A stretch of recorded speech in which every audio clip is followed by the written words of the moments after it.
Hi, I'm Dr. Lisa Olson from the Smart Weight Loss Coaching Podcast. I've been working with Julia for almost 100 episodes now, and she has really helped me grow my podcast from basically just my parents, my husband and kids, and my sister as listeners to over 17,000 downloads. I mean, the amount that she expanded my audience went way beyond my expectations. She really blew my mind. I have quadrupled the number of downloads over the past 12 months.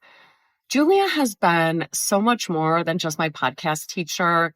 She has been like a partner to me, really taking an interest in my program and helping me more than I ever could have asked for.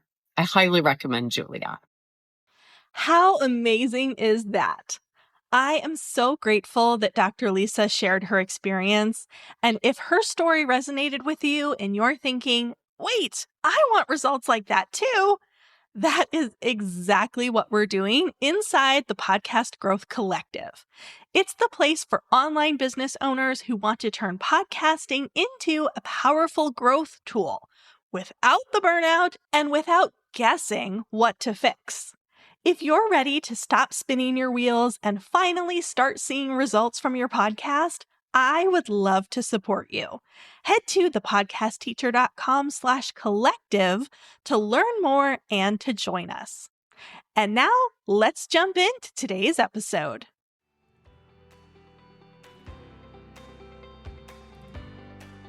Welcome to Podcasting for Introverts.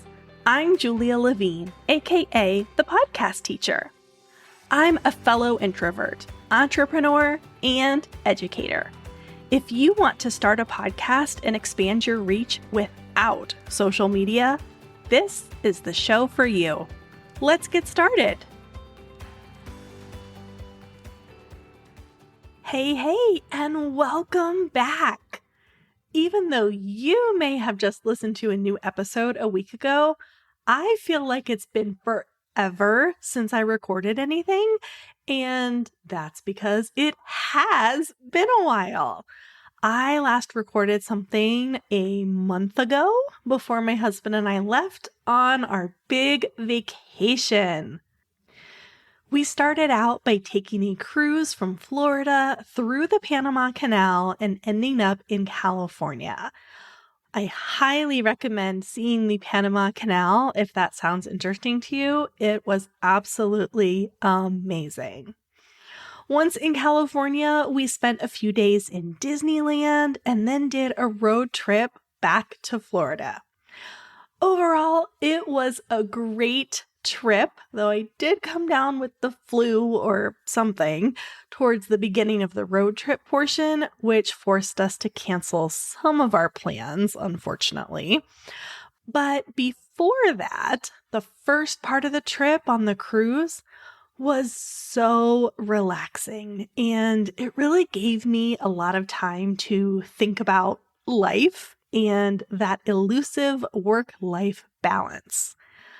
I have been going full steam ahead for a couple of years now, building and shaping my business into what I want it to be.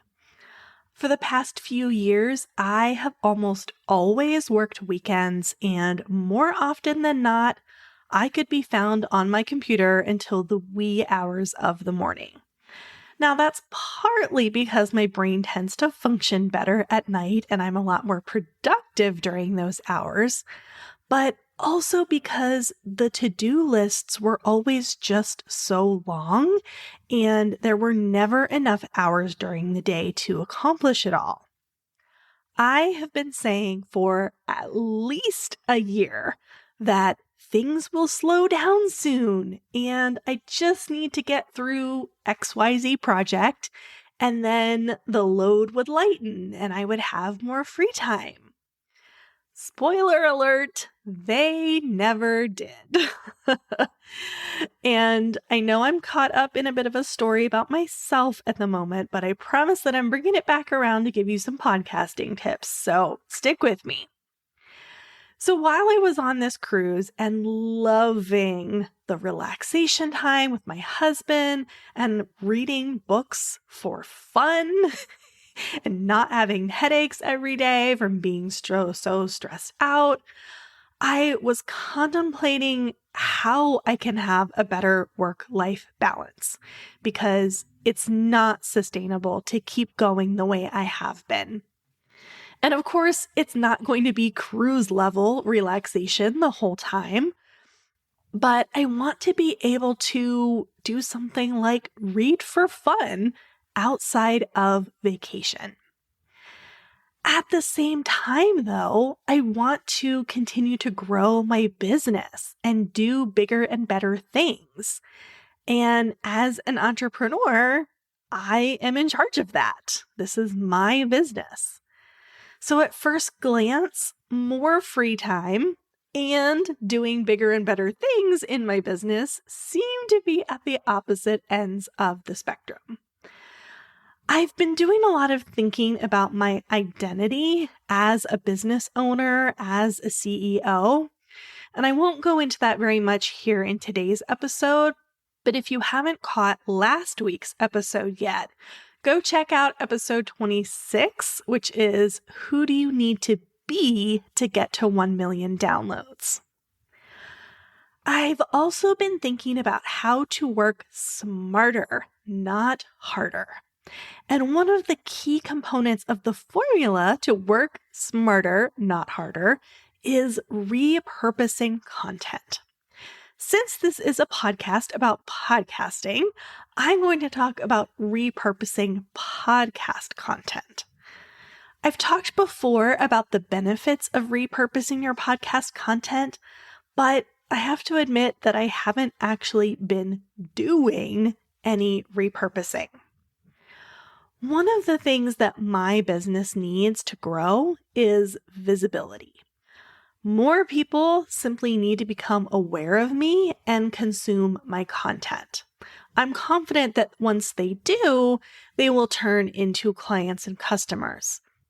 But they need to be aware of me in the first place in order for that to happen.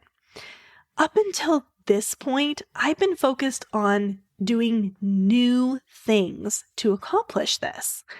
But after this relaxation, vacation reflection, I am going to shift more into repurposing existing content.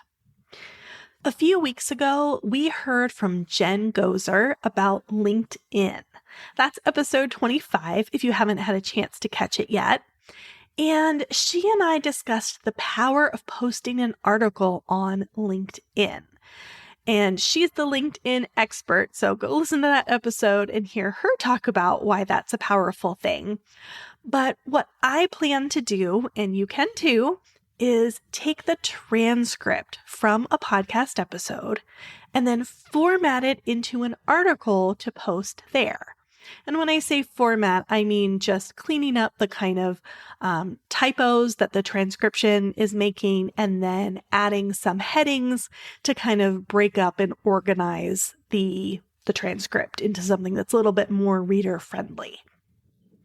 I also plan to post that same reformatted transcript as a blog post on my website and then create a few Pinterest pins that then link back to the blog post.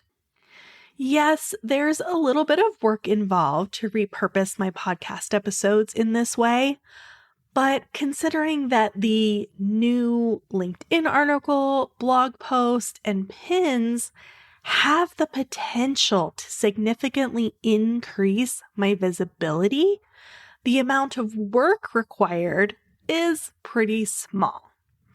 And the minor amount of extra work can lead to major benefits, especially when you consider the alternative of creating a blog post or article from scratch rather than repurposing something that I already have.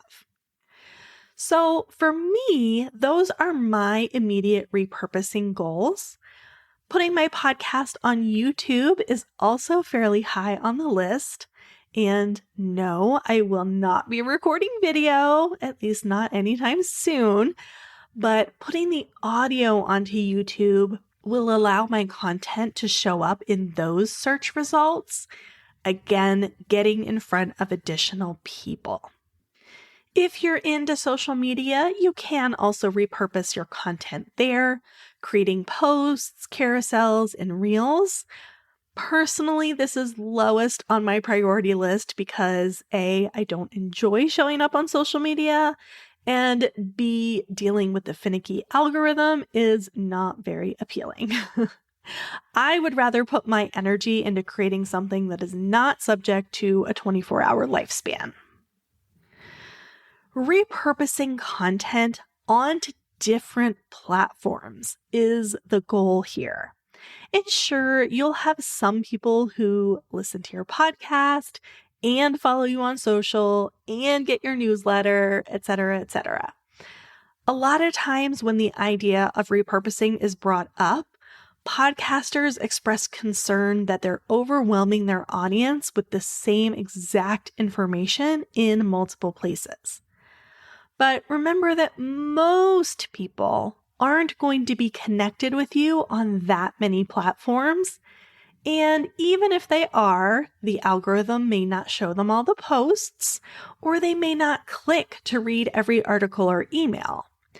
And for the small handful of people that do, well, they must be super fans and they just like seeing your stuff. So they're not going to be annoyed. You have to remember that the goal of this repurposing is to reach new people.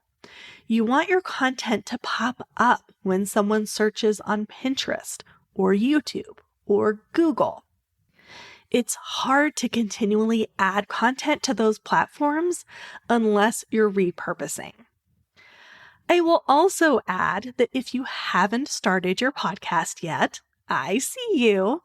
And I urge you to think about what content you have already that could be repurposed into a podcast episode, kind of flipping it around.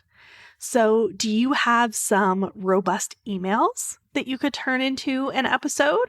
Maybe you've done a guest interview on another podcast that you could turn that into kind of a solo episode for your podcast.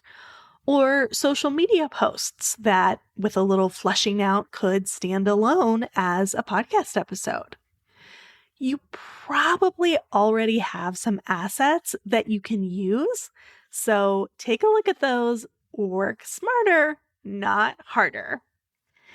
And if you are ready to start your podcast, I'm running a free Podcasting 101 workshop in June. Yes, it's back if you've been listening for a while.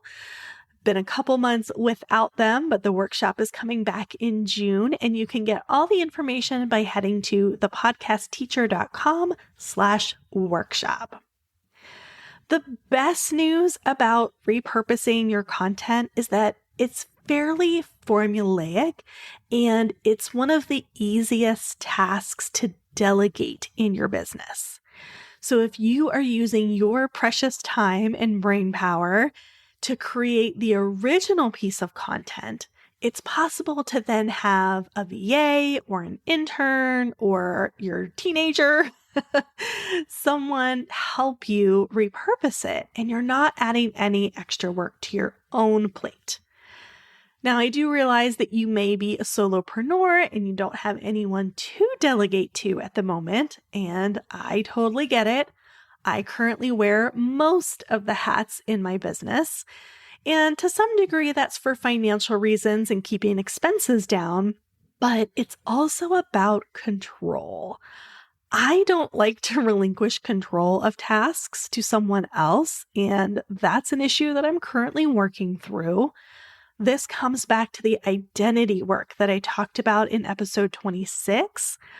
I need to be the CEO who trusts someone else to do a few simple tasks.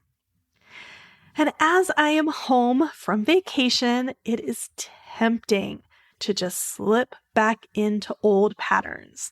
And I am constantly reminding myself of how much I enjoyed the lack of stress and the downtime and spending time with my husband and reading for fun and feeling physically better and sleeping and all of those wonderful things.